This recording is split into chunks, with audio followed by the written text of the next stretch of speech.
Hello student. तो आज बात करेंगे वर्क पावर एनर्जी चैप्टर का सेकेंड पार्ट।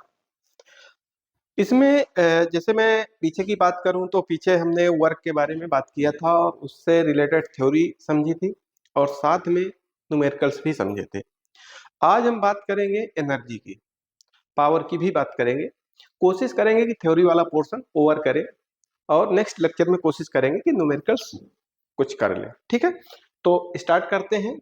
एनर्जी, अगर मैं यहां पर बात करता हूं energy, capacity to do the work, काम करवाने की मेरी जो क्षमता है, ठीक है, वही एनर्जी है। जैसे मुझे कोई काम करने के लिए कहा गया, अगर मैं एनर्जेटिक नहीं हूं, जैसे जनरली कह देते हैं कि यार बड़ा थका थका सा काम कर रहा है, एनर्जेटिक नहीं है, लगता है एनर्जी के साथ काम नहीं कर रहा, तो एनर्जी होगी तभी मैं काम करवा पाऊंगा। मतलब ये क्या कहना क्या चाह रहा हूं कि work is a form of energy. Work ही एक एनर्जी का फॉर्म है या एनर्जी वर्क का फॉर्म है, ये कह सकते हैं। ठीक है, तो वही यहां पर लिखा हुआ है, कैपेसिटी ऑफ डूइंग वर्क और कॉज चेंज।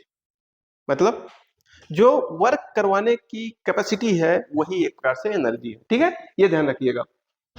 अब यहां पर अगर बात करते हैं, an object which does work losses energy. पहली बात तो एनर्जी को ना तो क्रिएट किया जा सकता है ना तो डिस्ट्रॉय किया जा सकता है, एक फॉर्म से दूसरे फॉर्म में कन्वर्ट किया जा सकता है, ये ध्यान रखिएगा। ठीक है, तो उसी प्रकार यहां पर लिखा हुआ है, an object which does work losses energy. अगर कोई ऑब्जेक्ट काम करवाया जाएगा तो एनर्जी का लॉस होगा, एनर्जी कम होगी उसकी। तो क्या हुई होगी, वो खत्म नहीं हुई होगी, एक फॉर्म से दूसरे फॉर्म में कन्वर्ट हुई है। ठीक है, आगे अगर बात करते हैं, an object on which work is done gain energy. अगर मैं किसी work, an object on which work is done, किसी ऑब्जेक्ट पे वर्क करवाया जाएगा तो वहां पर क्या होगा, गेन एनर्जी, एनर्जी गेन होगी। अगर an object which does work, अगर कोई ऑब्जेक्ट काम करवा रहा होगा तो वहां पर एनर्जी का लॉस होगा। ठीक है, ये ध्यान रखिएगा। नेक्स्ट अगर पॉइंट की बात करते हैं, नेक्स्ट अब एनर्जी और वर्क को कोरिलेट करके समझने की कोशिश करते हैं कि क्या कहना चाह रहा हूं। ठीक है, energy capacity of doing work, अभी मैंने कहा यहां पर वर्क ट्रांसफर ऑफ एनर्जी। अभी मैंने कहा था अगर ऑब्जेक्ट पर काम करवाया जाएगा तो गेन होगा, ऑब्जेक्ट वर्क करवाएगा तो लॉस होगा। ठीक है, तो एनर्जी का ट्रांसफर, एनर्जी का ट्रांसफर एक फॉर्म से दूसरे फॉर्म में जो कन्वर्ट करवाने की प्रोसेस है वही एक प्रकार से कह सकते हैं वर्क। ठीक है, तो यहां से अगर बात करते हैं, जैसे वर्क तो एनर्जी में, एनर्जी को वर्क में कन्वर्ट किया जा सकता है। अगर बात करें यहाँ पर यूनिट, जैसे वर्क की यूनिट मैंने वहां पर बात किया था जूल होती है, तो एनर्जी की भी यूनिट क्या हो जाएगी, जूल हो जाएगी। मैंने अभी आपको कहा कि work is a form of energy, work energy का फॉर्म है, इस कारण से उसकी यूनिट सेम रहेगी।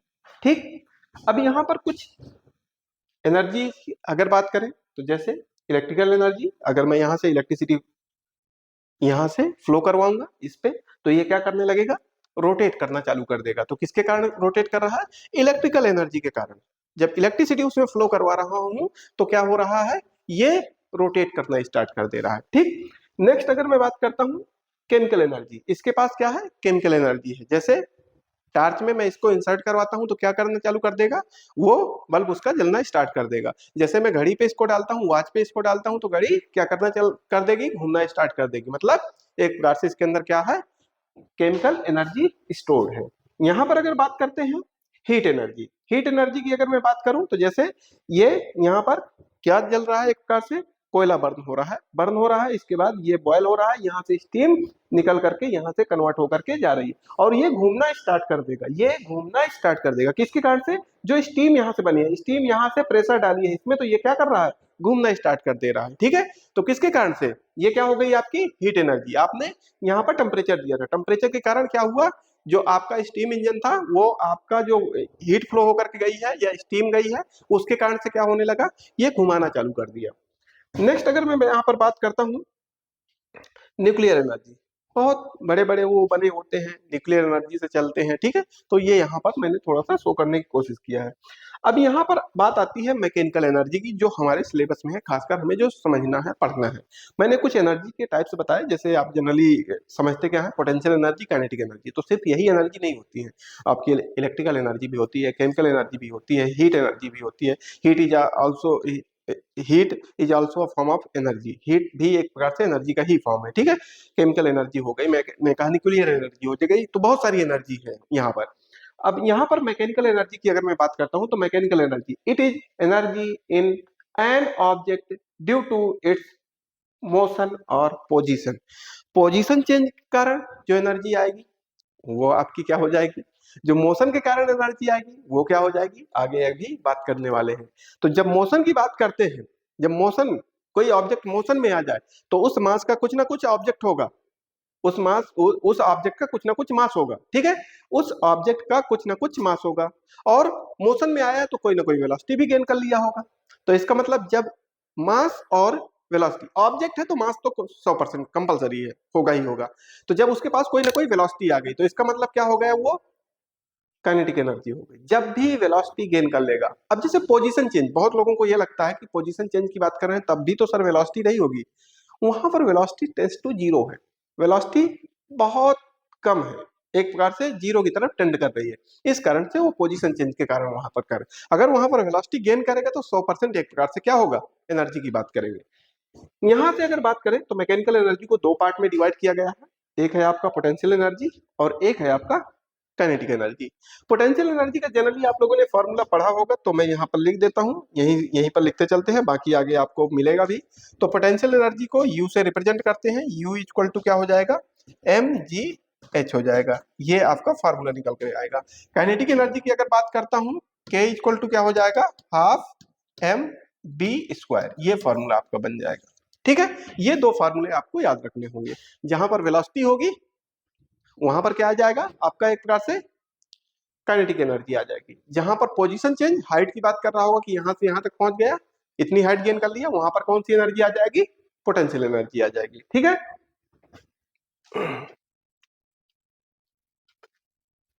यहां पर जैसे काइनेटिक एनर्जी की बात करते हैं, अब जैसे ये घूमना स्टार्ट करते, वी वेलोसिटी से मूव करना स्टार्ट करते, तो वही लिखा हुआ है, energy of an body by virtue of its motion. Motion जो उसकी इंटरनल प्रॉपर्टी है मोशन में लाने की, उसके कारण से जो मोशन में आ गया है वो क्या है, एक प्रकार से काइनेटिक एनर्जी है, उसके अंदर काइनेटिक एनर्जी है, ठीक। जैसे विंड मिल लगा हुआ है, तो यहां पर लिखा हुआ है, if an object is moving then it is capable of doing work. अगर कोई ऑब्जेक्ट मोशन में आने के लिए कैपेबल है, तो इसका मतलब वो वर्क करवाएगा, ठीक।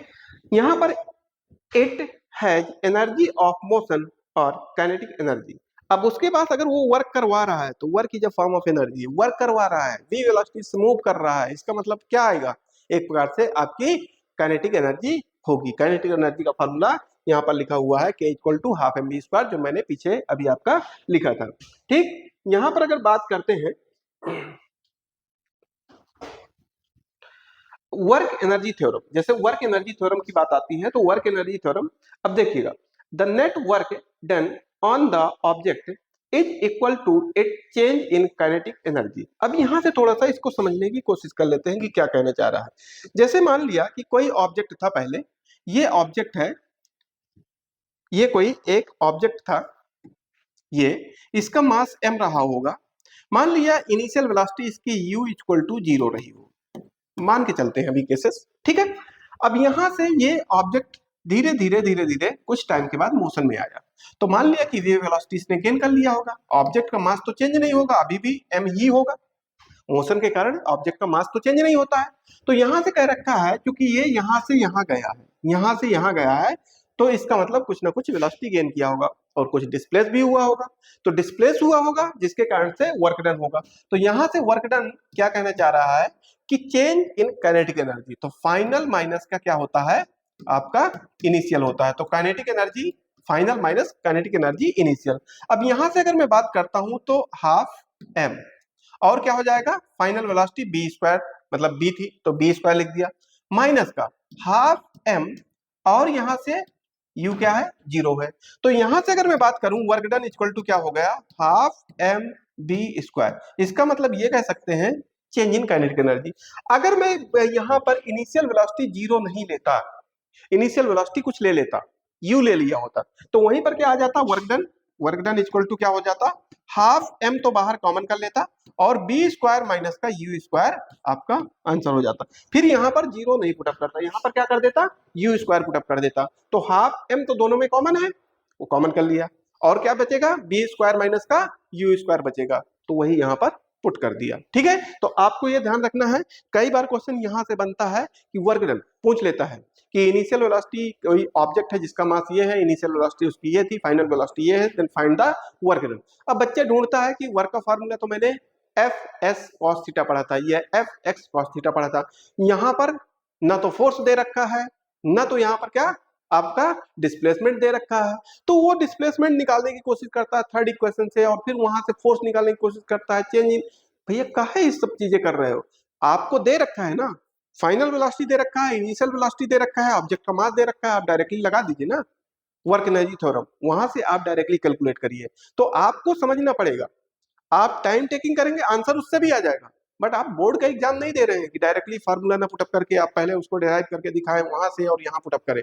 आपको आंसर फाइंड आउट करना है, और आंसर कैसे आ जाएगा, जब दो वेलोसिटी दी होंगी फाइनल और इनिशियल, और आपको मास दिया होगा और आपसे पूछा होगा वर्क डन, आपका ये फार्मूला डायरेक्टली काम कर जाएगा वहां पर। ठीक है, मैंने देखा है जो यहाँ पर ऑफलाइन क्लासेस चलती हैं, यहाँ पर बच्चे ऐसे ही कर देते हैं क्वेश्चन को, जनरली क्या करते हैं, उन्हें इससे मतलब नहीं होता है, वो वर्क का फार्मूला क्या कहते हैं, फोर्स इंटू डिस्प्लेसमेंट होता है, बस इतना याद रखे होते हैं। उनसे ये मतलब है ही नहीं कि वर्क एनर्जी थ्योरम भी बताती है कि जो वर्क डन होगा वो चेंज इन काइनेटिक एनर्जी होगा। तो काइनेटिक एनर्जी मास ऑब्जेक्ट का चेंज नहीं होगा, चेंज होगा क्या होगा, वेलोसिटी चेंज होगा, तो बस यहां से निकाल दिया। ठीक है, यहां से आगे अगर बात करते हैं तो वही यहां पर दे रखा है, यहां से क्या किया है, इसको इधर ले आया तो यहां पर ऐड कर दिया और वही फाइनल काइनेटिक एनर्जी के बराबर हो गया। तो यहाँ पर वही चीज लिखी हुई है, इसमें कोई नई चीज नहीं है। यहाँ पर वही चीज समझाने की कोशिश किया है, तो कुछ ज्यादा समझने की जरूरत नहीं मैं समझता यहाँ पर। ठीक है, वही अगर मैं बात करता हूं तो आपका क्वेश्चन दे रखा है, क्वेश्चन दे रखा है अ locomotive being 10 is to 10 to the power 6 kg start from rest and move with constant acceleration of 0.5 meter per second square after traveling a distance of 900 meter on the track, what is the kinetic energy of the locomotive। अब देखिएगा, अब यहां पर क्या करेंगे, question जो दे रखा है उसके हिसाब से हम कोशिश करते हैं समझने की इसको। यहां पर अगर मैं बात करूं तो आपको दे रखा है क्वेश्चन में जो मैंने पढ़ा m इक्वल टू कितना दे रखा है 10 टू द पावर 6 kg, पहला डेटा मुझे ये मिल गया। दूसरे में अगर मैं बात करता हूं तो स्टार्ट फ्रॉम रेस्ट, मतलब इनिशियल वेलोसिटी कितनी दे रखा है, u इक्वल टू 0 दे रखा है, ये दे रखा है। ठीक है, अब यहां से अगर मैं बात करता हूं कितने से एक्सेलरेट कर रहा है, एक्सेलरेशन कितना दे रखा है आपका 0.5 क्या मीटर पर सेकंड स्क्वायर, ये दे रखा है। ठीक, आगे अगर मैं बात करता हूं यहां से s दे रखा है या x दे रखा है, ये कह सकते हैं, तो कितना दे रखा है यहां से 900 मीटर। अब बच्चा ढूंढेगा कि यहां पर तो पूछा है काइनेटिक एनर्जी, समस्या यहां पर आ गई, और यहां पर वेलोसिटी की कहीं बात नहीं किया है, तो वो क्या करना चाहेगा, देखिएगा क्या करना चाहेगा, वो फिर वहीं पर फंस जाएगा। वो कहेगा पहले मैं यहां से फाइनल वेलोसिटी निकालता हूं, कैसे, V square equal to U square plus का 2as, यही तो करेगा। ठीक है, यही करेगा, तो यहां से क्या हो जाएगा, V square equal to U की वैल्यू 0 है और यहां से 2 रखेगा, यहां से 0.5 रखेगा, यहां से 900 रखेगा, और यहां से बी की वैल्यू निकाल लेगा, फाइंड आउट कर लेगा। भाई क्यों कर रहे हो ये सब, क्यों किया जा रहा है ये तो टाइम टेकिंग हो गया ना। ठीक समझ रहे हो मैं क्या कहना चाह रहा हूं, आपको टाइम बचाना है, नंबर ऑफ क्वेश्चंस ज्यादा होने के कारण आप जितना टाइम जहां से बचाएंगे अगले क्वेश्चन को दे पाएंगे और सही सोल्यूशन निकाल पाएंगे। तो हर जगह से आपको टाइम बचाने की कोशिश करना है। अब आपको पता है कि काइनेटिक एनर्जी किसके बराबर होती है, वर्क के बराबर होती है, या change in kinetic energy work के बराबर होती है, तो चेंज इन काइनेटिक एनर्जी की यही तो बात कर रहा है। तो यहां से क्या करेंगे, k equal to F into X करेंगे। एफ क्या है, एम इंटू ए है और यहां से एक्स है। वैल्यू आप पुटअप करेंगे ना, एम की वैल्यू कितनी दे रखा है 10⁶ दे रखा है, ए की वैल्यू 0.5 दे रखा है, एक्स की वैल्यू कितनी दे रखा है 900 दे रखा है। आपका आंसर हो गया। और नहीं समझ में आया तो मैं आपके सामने प्रूफ भी कर देता हूँ कि काइनेटिक एनर्जी इतनी ही निकल करके आएगी। कैसे, देखते हैं कैसे निकालेंगे। यहां से काइनेटिक एनर्जी का फॉर्मूला था K equal to half M V square, यही तो था। और अभी आपने क्या लगाया था, V square equal to U square plus का 2as, यही तो किया था। आपकी इनिशियल वेलोसिटी क्या है, 0 है, तो बी स्क्वायर इक्वल टू क्या हो जाएगा 2as, पुटअप कर दीजिए बी स्क्वायर की जगह, तो K इक्वल टू क्या हो जाएगा हाफ एम और बी स्क्वायर की जगह 2as हो जाएगा। यहां से 2 से 2 कैंसिल आउट हो गया, K इक्वल टू क्या हो गया आपका MAS हो गया। लो यही तो मैंने किया था अभी पीछे। तो अब आपको वहां पर ये थोड़ा सा समझना है, जो आपको जैसे डेटा दे रखा है सोचिए वैसे ही, सोचिए वैसे ही जैसे आपको डेटा गिवन है। बस आपके सोचने का तरीका होना चाहिए। क्वेश्चन मैंने कहा कि हर क्वेश्चन को दो प्रकार से लगाया जा सकता है, जितने भी क्वेश्चन है मैंने जो अभी प्रीवियस मतलब पीछे क्वेश्चंस करवाए हैं आपने देखा होगा, मैंने उसका एक लॉन्ग वे भी बताया होगा, कोशिश किया है कि उसका शॉर्ट वे भी बता दूं। ठीक है, तो आपको जब नंबर आप क्वेश्चन ट्राई करेंगे तो पता चलेगा ना कि ये अच्छा ऐसे भी किया जा सकता था, अच्छा ऐसे भी किया जा सकता था, तो ये आपको करना पड़ेगा। आगे अगर बात करते हैं तो ये क्वेश्चन आपके मतलब का नहीं है। पोटेंशियल एनर्जी की अगर बात करें, पोटेंशियल एनर्जी को समझने से पहले मैं कुछ आपको और डिटेल बताना चाहता हूं कि क्या किया जा सकता है। कुछ चीजें अभी आपके लिए मैं बता देता हूं यहाँ पर, ठीक रहेगा। थोड़ा सा स्विच करते हैं, पेज को लेते हैं दूसरे दूसरे पेज में चल करके समझने की कोशिश करते हैं। यहाँ पर ले लेते हैं आपका, अगर मैं बात करूं तो ठीक है, थोड़ा सा चेंज कर लेते हैं, व्हाइट बोर्ड ले लेते हैं। ठीक है, व्हाइट बोर्ड लेते हैं। अब यहाँ पर एक जो क्वेश्चन बहुत ज्यादा पूछा जाता है, ये समझिएगा, बहुत फेवरेट क्वेश्चन है, हर एग्जाम का फेवरेट क्वेश्चन है और वहां से क्वेश्चन बनते ही बनते हैं, ये भी समझिए। इस पॉइंट को आपको समझना पड़ेगा। ठीक, तो यहां पर मैं हेडिंग डालता हूं, क्या आपको बताना चाह रहा हूं, relation between kinetic energy and linear momentum. यहां से भैया डायरेक्टली क्वेश्चन बनते हैं, आप सोच भी नहीं सकते कैसे। ठीक, तो देखते हैं। अब मुझे काइनेटिक एनर्जी का फॉर्मूला पता है कि K इक्वल टू क्या होता है हाफ एम बी स्क्वायर होता है, और मैंने पढ़ रखा है लीनियर मोमेंटम का formula P equal to M into V, यही तो पढ़ रखा है। अब यहां पर या तो क्या कर दूं, एम इंटू बी अलग कर लूं, बी अलग कर लूं, तब भी दिक्कत आ जाएगी। मुझे तो सिर्फ लीनियर मोमेंटम दिया होगा और काइनेटिक एनर्जी की बात किया होगा मास दे करके, तो एम को तो मैं यहां से रिप्लेस कर दे रहा हूं। तो मैं क्या करता हूं, यहां पर ज्यादातर आपको एम को ऊपर मल्टीप्लाई कर दिया, एम को नीचे डिवाइड कर दिया, कोई दिक्कत सेम तो है, अगर एम से एम काट दूं वही लिखा रहेगा। अब यहां से देखता हूं तो के इक्वल टू क्या मिल जाएगा आपको, हाफ एम और बी का होल स्क्वायर, क्या हो गया, एक एम ए है एक एम ए है, तो एम स्क्वायर बी स्क्वायर हो गया, तो होल स्क्वायर लिख दिया, और नीचे क्या रहेगा, एक प्लस से एम रहेगा। अब इसकी जगह मैं क्या पुटअप कर सकता हूँ, पी पुटअप कर सकता हूँ, तो के इक्वल टू मुझे क्या मिल गया, half P square divided by M. ये फॉर्मूला वेरी वेरी इंपॉर्टेंट, बहुत इंपॉर्टेंट फॉर्मूला है। इस फॉर्मूले से बहुत टाइप के क्वेश्चन बन सकते हैं, बहुत टाइप के, मतलब इससे हम क्वेश्चन करने की कोशिश करेंगे, मैं कोशिश आपको दिखाऊंगा 5 से 6 प्रकार के क्वेश्चन कम से कम मैं आपको करवा दूंगा, ये समझिएगा।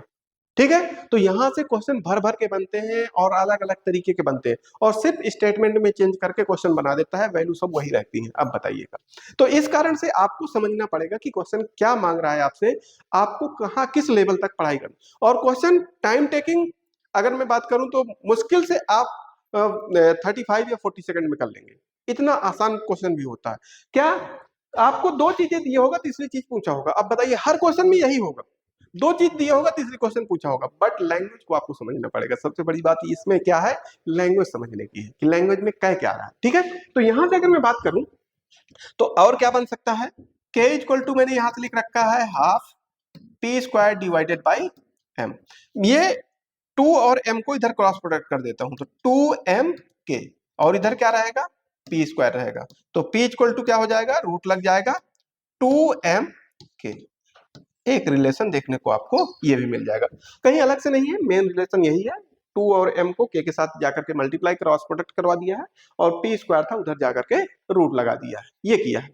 अब जो कंडीशन बेसिस क्वेश्चन बनते हैं तो उनको देख लेते हैं कि क्या कंडीशन रहती हैं। ठीक है, यहां पर अगर मैं बात करता हूं कंडीशन नंबर 1, कंडीशन नंबर 1 जो क्वेश्चन डायरेक्टली बनते हैं आपको, जिसमें ना तो आपको कैलकुलेट करना है ना तो आपको न्यूमेरिकल वैल्यू दी होगी, आपको समझना है और आंसर टिक करना है। और इसमें ये होता है 50-50 का रेशियो होता है कि 50% बच्चा इसमें गलत भी कर सकता है और 50% सही भी कर सकता है, अगर क्वेश्चन को समझेगा नहीं कि क्या दे करके क्या पूछ रहा है, ये भी ध्यान रखिएगा। तो यहां पर अगर मैं बात करता हूं कि when two objects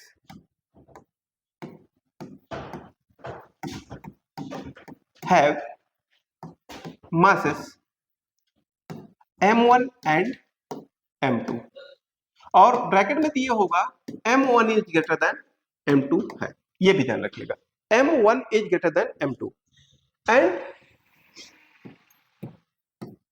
इट है सेम काइनेटिक एनर्जी, ये इसने कह रखा है। देन व्हिच रिलेशन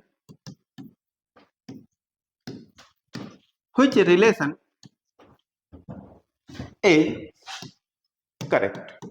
अब ये समझिएगा, यही मेरी कंडीशन है, यही एक क्वेश्चन भी है, यही मेरी कंडीशन भी है और यही मेरा एक क्वेश्चन भी है, क्योंकि क्वेश्चन में यही दिए होगा जिसको मैंने कंडीशन बना के दिया है आपको। ठीक है, तो अब देखिएगा क्या दे रखा है, क्या करना है मुझे। मैं यहां पर कर देता हूं, दो पार्ट में इसको डिवाइड करके समझाने की कोशिश करता हूं। यहां पर दिया है आपका जनरली एक का m1 दिया है मास और एक का m2 दिया है, काइनेटिक एनर्जी दोनों की सेम दे रखा है, और पूछा है कि भैया P1 और P2 में क्या रिलेशन होगा। अब वो रिलेशन की अगर मैं बात करता हूं तो रिलेशन में ऐसे ऑप्शन दिए होंगे, P1 इक्वल टू P2 होगा, दूसरे में अगर बी ऑप्शन में बात करता हूं P1 is less than P2 होगा, और सी ऑप्शन में अगर बात करता हूं P1 is greater then P2 होगा, और सी ऑप्शन डी ऑप्शन में अगर बात करूं नन ऑफ दीज होगा, ये कह देगा। अब आप ढूंढिए कि क्या होगा, आपसे सिर्फ न्यूमेरिकल नहीं करवाना चाह, उसने आपकी एक प्रकार से अंडरस्टैंडिंग को समझना चाह रहा है कि आप क्या बेसिक नॉलेज रखते हैं, सिर्फ बेसिक नॉलेज चेक कर रहा है। क्वेश्चन तो बहुत डिटेल में कर सकते हैं, बेसिक क्या आपको पता है कि इनके बीच का क्या रिलेशन है, किसके किसके बीच का, काइनेटिक एनर्जी जब सेम हो तो मास और मोमेंटम के बीच का। तो जो कि यहां पर क्या दे रखा है, आपने पढ़ा है P equal to m into V, ये आपने पढ़ा है, तो आप तो कह देंगे P is directly proportional to mass, जिसका मास ज्यादा है उसका मोमेंटम ज्यादा है। ठीक है, कोई दिक्कत नहीं है, सही हो सकता है, बिल्कुल सही हो सकता है। बट अगर मैं आगे चेंज करूंगा कंडीशन तो देखिएगा कैसे आप फंसेंगे।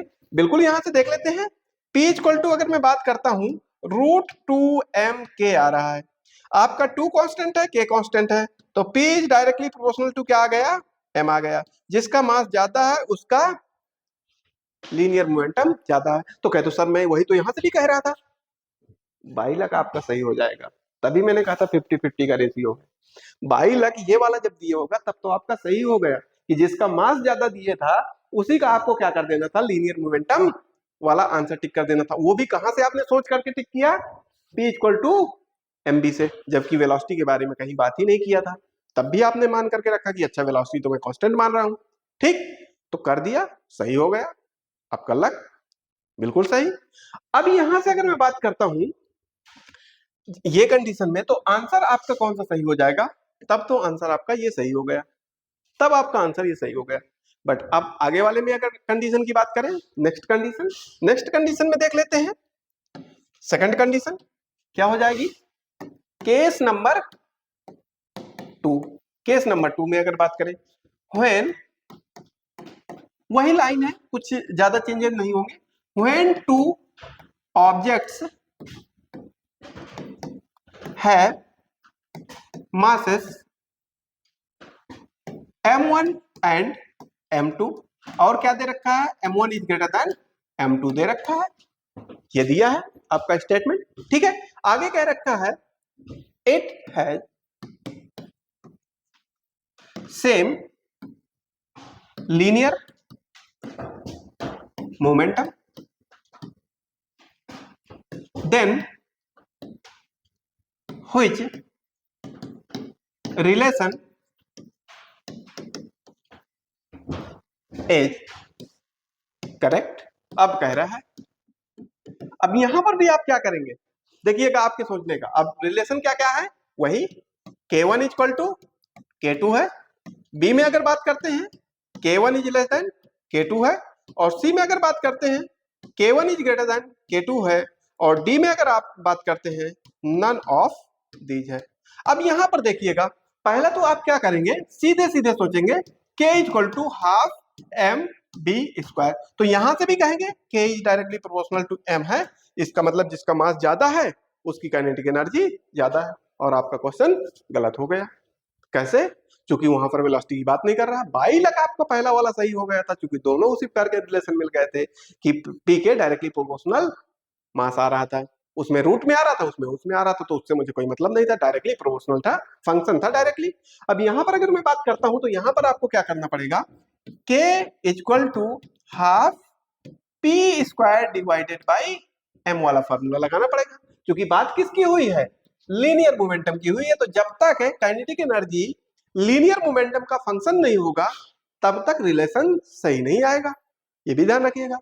जैसे मैंने वहां पर जब वो भी बताया था, तो मैंने यहाँ पर क्या किया था, लीनियर मोमेंटम को काइनेटिक एनर्जी का फंक्शन लिखा था, तो वहां पर डायरेक्टली ये प्रोपोर्शनल मिल जा रहा था, वहां से आंसर वही मिल जा रहा था जो आपने वहां से रिलेट कर लिया था। अच्छी बात थी, कोई दिक्कत नहीं थी। ठीक है, बट यहाँ पर क्या करना पड़ेगा, यहाँ पर तो आपको समझना पड़ेगा, यहाँ पर तो ये केस नहीं चल पाएगा कि आपने जैसे वहां सही कर दिया था, तो मैंने क्या कहा, बाई लक आपका सही हो गया था, बाई चांस वो एक जैसे मिल गए थे, तो अच्छी बात थी। तो पहले ही जब मैंने केस लिखने से पहले ही कहा था 50-50 का रेशियो हो जाएगा, 50% सही 50% गलत। तो जब उस प्रकार का रिलेशन मिलेगा काइनेटिक एनर्जी सेम दे करके, तो फिर आपको वहां पर याद रखने की जरूरत नहीं है, P is directly proportional to mass होता है, आप टिक कर देंगे, कोई दिक्कत नहीं, जिसका मास ज्यादा उसका लीनियर मोमेंटम ज्यादा हो जाएगा। बट जब यहाँ पर बात करेंगे काइनेटिक एनर्जी का, तो फिर ये रिलेशन आपको नहीं आंसर देगा, ये आपका गलत करवा देगा। यहाँ K is directly proportional to mass, K mass पे डायरेक्टली प्रोपोर्शनल है, कब, जब वेलोसिटी दिए होगा तब। जब लीनियर मोमेंटम दिए होगा तो क्या है, K is inversely proportional to mass है, तो इसका मतलब K is inversely proportional to mass है, इसका मतलब जिसका मास ज्यादा होगा उसकी काइनेटिक एनर्जी क्या होगी, कम होगी। तो कौन सा ऑप्शन सही हो जाएगा, आपका बी ऑप्शन सही हो जाएगा। तो इसका मतलब आपको थोड़ा सा केयरफुल रहना पड़ेगा, क्वेश्चन को ध्यान से पढ़ना पड़ेगा, तब आपको समझ में आएंगी चीजें। ऐसे नहीं कि आपने क्या किया, सीधे सिंपल फॉर्मूले से देखा और एक आंसर आपका सही मैच कर गया, अरे वो तो मेरा मैच कर गया था, ऐसा नहीं होता है। आपको कॉन्सेप्ट जो क्वेश्चन मांग रहा है वो आपको समझना पड़ेगा। ठीक है, तो ये रिलेशन भी आपको याद रखने हैं, यहाँ से भी आपके क्वेश्चंस पूछे जाते हैं। इससे न्यूमेरिकल्स की जहां पर बात है, अभी जब मैं न्यूमेरिकल्स आपको करवाऊंगा तो वहां पर कर लेंगे बहुत सारे न्यूमेरिकल्स, कोई दिक्कत नहीं होगी, एक लेक्चर इसी पे रख लेंगे। ठीक है, तो आगे अगर मैं बात करता हूँ उसी पे स्विच करते हैं जहां पर हम पढ़ रहे थे। यहाँ पर अगर बात करें तो एनर्जी की बात कर रहे थे, हम आ गए थे पोटेंशियल एनर्जी में। तो पोटेंशियल एनर्जी की अगर मैं बात करता हूं तो ये क्या लिखा हुआ है, stored energy that results from the position और shape of an object is called potential energy. अब देखिएगा, जैसे यहां से ये मैन जो है एक क्या लिया है, तीर लिया है और एक धनुष ले रखा है, ये खींच रहा है इसको, इसकी स्ट्रिंग को खींच रहा है, पोजीशन को चेंज कर रहा है। जैसे ही ये हाथ से छोड़ेगा तो क्या कर रहा है, जैसे जैसे खींचता जा रहा था तो एक पोटेंशियल एनर्जी के फॉर्म में स्टोर होती जा रही थी, कौन, स्प्रिंग स्टोर कर रही थी। और जैसे ही छोड़ेगा तो वो अपनी पोजीशन में जाने के लिए, अपनी पोजीशन को रिगेन करने के लिए, तो वो जो तीर उसने लगा रखा था ठीक है, तो वो कहां जाएगा, बहुत दूर तक गिरेगा। कैसे, जैसे मैं स्प्रिंग को दबा दूं, स्प्रिंग को दबा देता हूं और फिर स्प्रिंग को छोड़, मतलब जैसे ही मैंने दबाया और फोर्स को वहां से रिमूव कर दिया, स्प्रिंग क्या करेगी, लौट करके उसी पोजीशन पे आ जाएगी, उसी पोजीशन से भी पीछे जाएगी पहले, ये भी ध्यान रखिएगा। जैसे मैं एक स्प्रिंग को खींच लेता हूं, खींच करके उसको छोड़ता हूं, तो क्या करेगी, क्या वो जा करके उसी पोजीशन पे कुछ आगे तक जाएगी, बट वो जाना कहाँ चाह रही है, अपनी ओरिजिनल पोजीशन पे, बट उसके पास एनर्जी इतनी ज्यादा स्टोर हो गई है कि वो अपनी पोजीशन पे डायरेक्टली न रुक करके कुछ आगे तक गई है, पर धीरे धीरे धीरे धीरे कहां पर, अपनी ओरिजिनल पोजीशन पे रुक जाएगी। तो वही यहां पर लिखा हुआ है, क्या, stored energy that results from the position or shape of an object। तो पोजीशन चेंज के कारण जो एनर्जी स्टोर करता है, इसकी पोजीशन क्या रही होगी, ये सीधे ऐसे रहा होगा, इसको यहां से खींच करके यहां तक ले गया, तो इसका शेप कैसे बन गया, ऐसे बन गया। अब जैसे ही ये यहां से ये फोर्स को रिमूव करेगा, जो हाथ में इसने खींच करके रखा है, पुल करके रखा है, जैसे ही फोर्स को रिमूव करेगा, ये क्या आगे निकल जाएगा और इसकी पोजीशन वैसे ही हो जाएगी। तो क्या, उसने जो एक फोर्स लगा करके पोजीशन में चेंज करवाया, जिसके कारण से उसके एनर्जी स्टोर हुई है, किस फॉर्म में, पोटेंशियल के फॉर्म में, वही आपको आगे पोजीशन चेंज करवाने में हेल्प कर रही है, उस तीर को आगे पहुंचाने में हेल्प कर रही है। ठीक है, तो आपको ये चीज समझ में आई होगी मेरे हिसाब से। यहां पर अगर बात करते हैं, जैसे ये ऑब्जेक्ट अभी तक यहां पर रखा हुआ था, मान लिया कि ये ऑब्जेक्ट था, ये यहां पर रखा हुआ है, ठीक है, तो इसके पास कुछ ना कुछ पोटेंशियल एनर्जी रही होगी। अब ये यहां से यहां आ गया, कैसे, जैसे मैं इस ऑब्जेक्ट को लिए हूं और जैसे ही रिमूव कर दूंगा, ये फोर्स से इसको ड्रॉप कर दूं, ये कहां पहुंच जाएगा, नीचे पहुंच जाएगा। इसका मतलब इसके पास एनर्जी कितनी है, पोटेंशियल एनर्जी के फॉर्म में इसके पास स्टोर्ड है, कितनी, mgh। अब इसका मास क्या है, कितनी हाइट पर है, जी तो वैसे भी कांस्टेंट है, तो अलग अलग मास पे, अलग अलग हाइट पे अलग अलग पोटेंशियल एनर्जी हो जाएगी। अगर मैं इसी हाइट पे दूसरा ऑब्जेक्ट ले आऊं जिसका मास अलग हो, हाइट सेम है, जी वैसे भी सेम है, तो उसके पास अलग पोटेंशियल एनर्जी होगी। ठीक है, ये भी ध्यान रखिएगा। तो इसका मतलब पोटेंशियल एनर्जी किस पे डिपेंड कर रही है, फाइनली मास और ऑब्जेक्ट की पोजीशन पे डिपेंड कर रही है, जी पे डिपेंड नहीं कर रही। जी तो वैसे भी अर्थ पे बात कर रहे हैं, तो सेम ही होगा। ठीक, तो यहां पर अगर बात करते हैं, work done against conservative force is stored as potential energy. अब यहां पर एक वर्ड आया है, कंजर्वेटिव फोर्स। कंजर्वेटिव फोर्स का मतलब क्या होता है, जो आपके does not depends on, does not depends on the path of the object, जो ऑब्जेक्ट के पाथ पे डिपेंड नहीं करता है फोर्स, मतलब जो फोर्स पाथ पे डिपेंड ना करे, जो फोर्स पाथ पे डिपेंड ना करे, जो फोर्स पाथ पे डिपेंड ना करे, उनको क्या कहते हैं, कंजर्वेटिव फोर्स कहते हैं। ठीक है, तो एक प्रकार से कंजर्वेटिव फोर्स वो कहलाते हैं जो पाथ पे डिपेंड नहीं करते हैं। इसीलिए जैसे ही मैंने इस स्प्रिंग को फोर्स लगा करके खींचा है, फोर्स लगा करके खींचा, तो यहां पर इसकी पोजीशन क्या थी, इस पोजीशन पे अगर बात करें, जीरो पोजीशन पे था। जैसे ही मैं फोर्स को रिमूव करूंगा, तो ये क्या कर जाएगा, ये इस पोजीशन पे पहुंच जाएगा, हो सकता है इससे आगे भी पहुंच गया हो। ठीक, तो इसका मतलब क्या हुआ, ये अपनी ओरिजिनल पोजीशन से आगे भी जा रहा है, तो वो निगेटिव वर्क डन कहलाएगा, ये भी ध्यान रखिएगा। फिर वो धीरे धीरे धीरे धीरे अपनी पोजीशन पे स्टेबल हो जाएगा।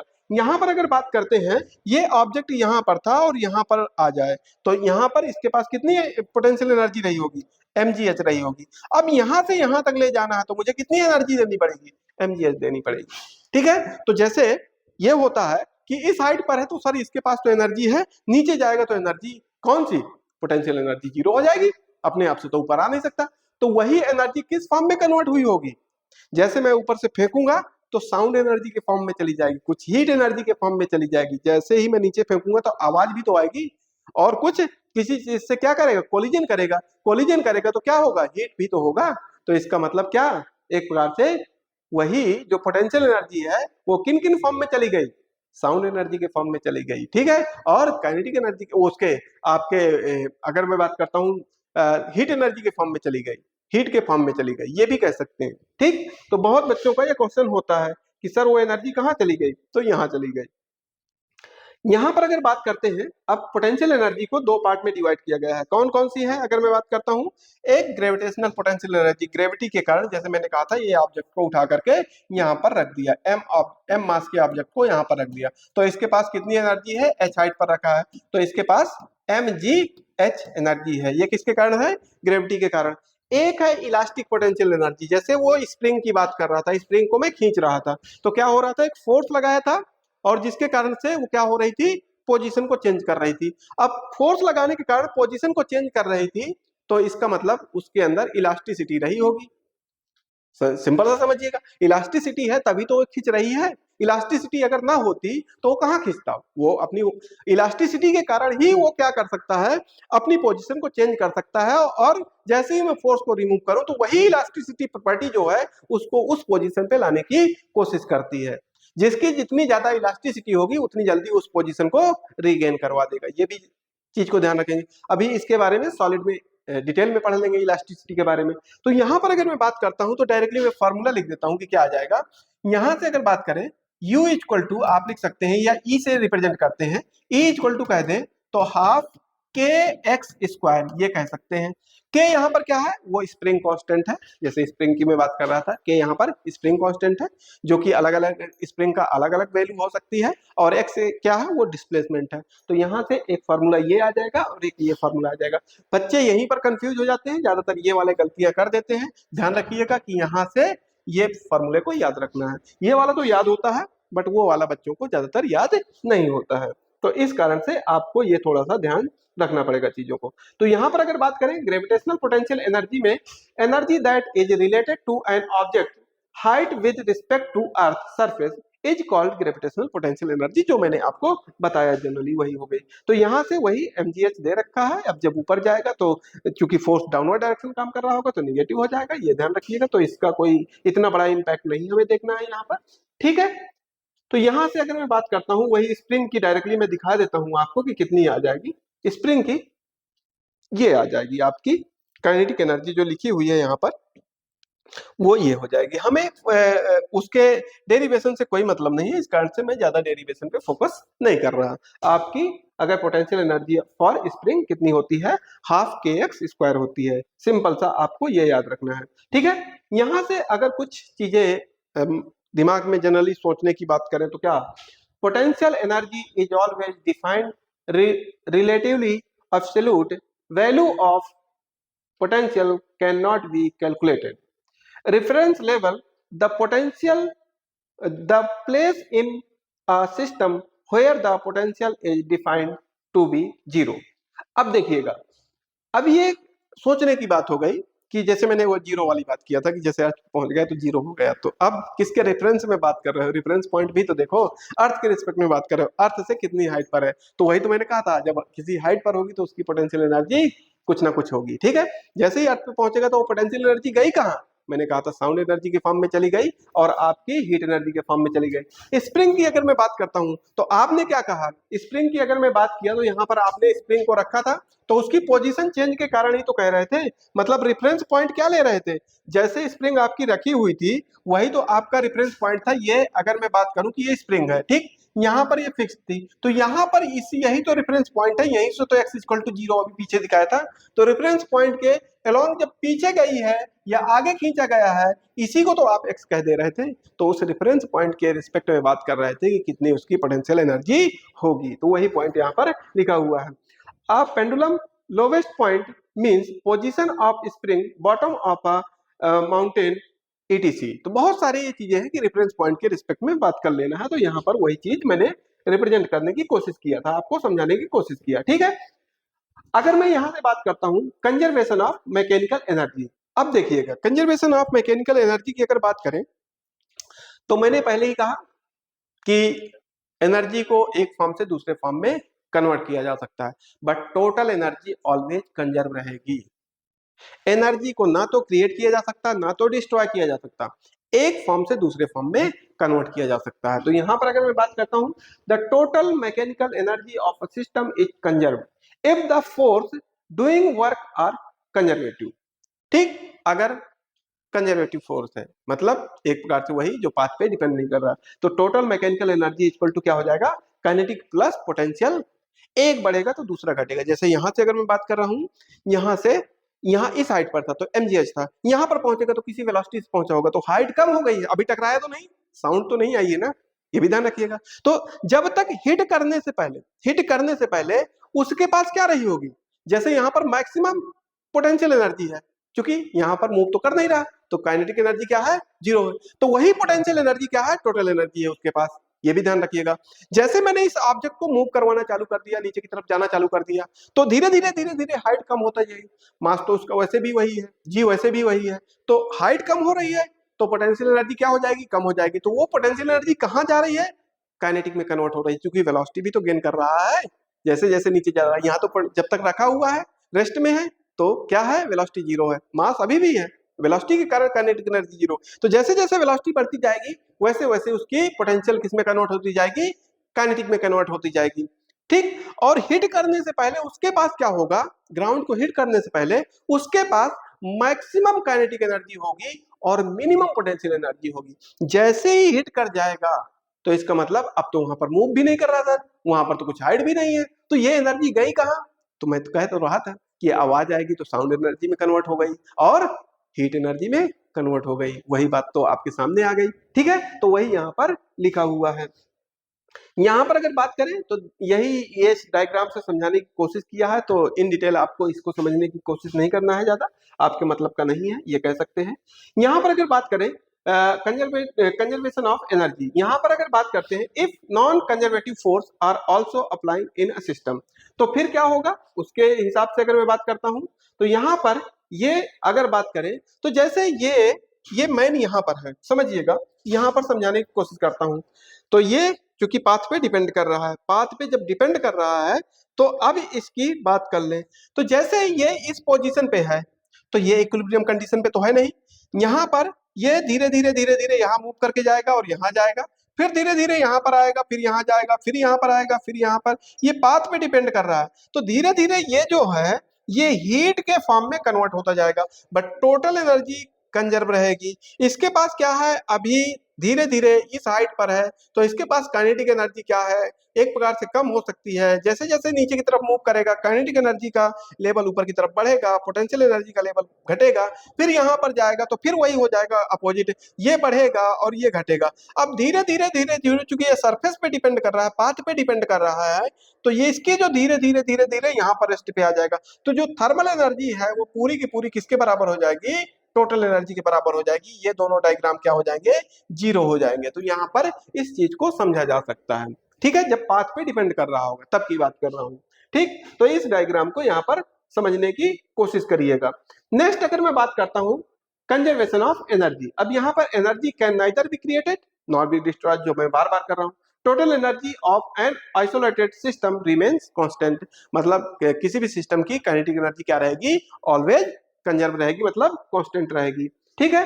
तो यहाँ पर वही एक प्रकार से एक क्वेश्चन भी दे रखा है, a body of mass 5 kg is throw vertically up with a kinetic energy of इतना, at what height the kinetic energy of the body becomes half of the original value. अब देखिएगा इस क्वेश्चन को समझने की कोशिश करते हैं। यहां से अगर बात करें, यहां से उसने क्या कहा है कि भैया ये एक कोई ऑब्जेक्ट है जो कि मास कितना है, m इक्वल टू दे रखा है 5 kg, यही तो दे रखा है, ठीक है, और उसको वर्टिकली अपवर्ड डायरेक्शन में थ्रो कर रहा है, कितनी एनर्जी से, इतनी एनर्जी से, एट व्हाट हाइट, किस हाइट पर, kinetic energy of the body becomes half, इसकी आधी हो जाएगी किस हाइट पर, ये कहना चाह रहा है किस हाइट पर आधी हो जाएगी। तो मैं कह देता हूं भैया के किसके बराबर हो जाएगा, mgh के बराबर हो जाएगा। जब इस काइनेटिक एनर्जी से फेंका होगा तो उसने h हाइट गेन किया होगा, यही तो करेंगे। जब वो आधी करवाने की कोशिश कर रहा है तो k/2 किस हाइट पर, mgh डैश पर, मैंने कहा h डैश मतलब h डैश हाइट जाएगी, यही तो कह रखा है। एट व्हाट हाइट, किस हाइट पर काइनेटिक एनर्जी आधी हो जाएगी। तो काइनेटिक एनर्जी क्या, यही काइनेटिक एनर्जी की बात कर रहा है। ये तो जब फेंक रहा है तब की बात कर रहा था। तो जब इसके काइनेटिक एनर्जी से फेंक रहा था तो ये इतनी, तो आधी मतलब एच हाइट जाकर के उसकी काइनेटिक एनर्जी कितनी हो गई, इतनी हो गई। ठीक है, जब इस काइनेटिक एनर्जी से फेंकता तो इतनी हाइट गेन कर लेता, यही तो होता। ठीक है, बट जब आधी हो जाती है तो कितनी हाइट गेन कर पाया होगा, एच डैश गेन कर पाया होगा। तो यहां से कितना हो गया, इसका आधा कर ले अगर, तो यहां से 2 4 5 इक्वल टू एम कितना है 5, जी की वैल्यू कितनी है आप यहां से 10 ले सकते हैं, और ये कितना हो जाएगा, एच डैश हो जाएगा। तो इसको 5 से पहले काटा, 5 से काटा तो कितने टाइम्स कट जाएगा, ये आपका 4 और कितना, अगर बात करते हैं 9। ठीक, तो यहां से क्या हो जाएगा, ये आपका 9.8 लेकर के चले तो अच्छा बन जाएगा, 9.8 लेकर के चलते हैं जी की वैल्यू, तो 9.8 और यहां से एच डैश ये हो जाएगा। ठीक है, तो यहां से पॉइंट हटाया और यहां पर जीरो बढ़ाया, तो अगर यहां से मैं बात करता हूं तो ये 10, तो ये कितना हो जाएगा 5 हो जाएगा, 2 हो जाएगा, 2 टाइम्स कट जाएगा। कैसे, अब कंफ्यूज नहीं होइएगा, मैंने यहां से 490 रखा है और यहां पर 9.98, क्योंकि पॉइंट के बदले यहां पर जीरो लगा दिया था, ये एच डैश रखा है। अब मैं यहां से काट रहा हूं किससे, अगर मैं बात करूं 49 से, 49 10 जा और 49 2 जा ये, तो यहां से अगर बात करें तो कितना हो जाएगा 5, तो एच डैश की वैल्यू कितनी हो गई आपकी 5 मीटर हो गए, ये ध्यान रखिएगा। तो यहां पर अगर बात करें ये आपका आंसर हो जाएगा। आई बात समझ में, क्या कहना चाह रहा था, तो ये एक प्रकार से आपका आंसर हुआ। ठीक है, तो क्वेश्चन को आपको समझना पड़ेगा, बहुत आसान क्वेश्चन होते हैं, बट वही है कि जब आप समझ पाएंगे तब क्वेश्चन को कर पाएंगे। अगर आप क्वेश्चन को समझ नहीं पाएंगे तो क्वेश्चन को कर पाना बड़ा मुश्किल हो जाएगा, ये भी ध्यान रखिएगा। तो यहां पर अगर मैं बात करता हूं तो पावर की बात कर ले, पावर। अब देखिएगा, जैसे पावर, पावर है क्या, ठीक है, rate of change of work done या work done per unit time is called power. आप कितने कम टाइम में कितना ज्यादा वर्क करवा ले रहे हैं, उतने ही ज्यादा पावर का वो, मतलब एक प्रकार से जैसे मशीनों की पावर आपने देखी होगी कि इसका पावर ये, इसका पावर वो। आप डे टू डे लाइफ में हर चीज की पावर की बात करते हैं। आप छोटे से बल्ब से लेकर के, छोटे से सामान से लेकर के, मतलब कोई भी आप मशीन लेने जाते हैं तो उसके पावर की बात कर रहे होते हैं। हाँ, बोलने का तरीका अलग अलग हो सकता है, आप डायरेक्टली पावर नहीं पूछते हैं, आप दूसरे तरीके से पूछते हैं। जैसे आप किसी इलेक्ट्रॉनिक्स की दुकान पे गए, आपने एक CFL खरीदा या LED बल्ब खरीदा, तो आप कहते हैं कितने वाट का है, यही तो कहते हैं। तो वाट का पूछने का मतलब क्या कह रहे हैं, पावर कितनी है इसकी। ठीक है, अलग अलग वाट की अलग अलग पावर, क्योंकि पावर की यूनिट वाट होती है। तो आप क्या कह रहे होते हैं, आप इनडायरेक्टली उसकी पावर पूछ रहे होते हैं। ठीक है, तो ये चीज को समझिएगा। तो पावर को समझने की कोशिश करेंगे नेक्स्ट लेक्चर में, और उसी में आपको बाइंड अप करने की कोशिश करूंगा, मैं कुछ न्यूमेरिकल्स भी ले आऊंगा। तो नेक्स्ट लेक्चर में पावर को समझेंगे और उससे रिलेटेड जो एनर्जी की बात किया है उससे रिलेटेड क्वेश्चंस करेंगे, पावर से रिलेटेड क्वेश्चन करेंगे और चैप्टर को बाइंड अप कर देंगे। ठीक है, तो ये रहेगा आपका, नेक्स्ट लेक्चर में बाकी का कवर करेंगे। उसके लिए आगे के लिए बाय बाय। ठीक है।